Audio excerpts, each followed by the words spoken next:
वास्तव में भविष्य गढ़ा गोटे विजन दरकार। बेस चमत्कार भाव में नितिन गडकरी बड़ संक्षेप रे से कथाटी कहते जे जड़े आखि दान करे किंतु विजन दान करि पारे नहीं। विजन करने को निजे से प्रकार दृष्टिभंगी दृष्टिकोण उपस्थापन करने दरकार। से दृष्टि उपस्थापन करने से गोटे चैलेंज देइचंती, गोटे टास्क देइचंती रेवेन्सा यूनिवर्सिटी को एवं विविध क्षेत्र में किभली जड़े से प्रकार विजन तैयारी करि पारिबो आगामी 25 वर्ष ओडिशा को आम किभली भाव में देखा।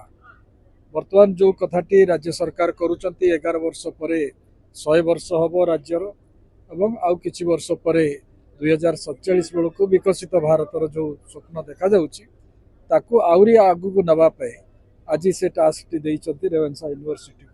मोर अध्यापक प्राध्यापक मान सहित भी आलोचना होतला आमे कौन कौन करिवार संभावना अछि एवं जो बड़ कथाटी से कहले ओडिशा होची संभावनार राज्य एवं से संभावना को पूरण करिबा आम मानकर दायित्व।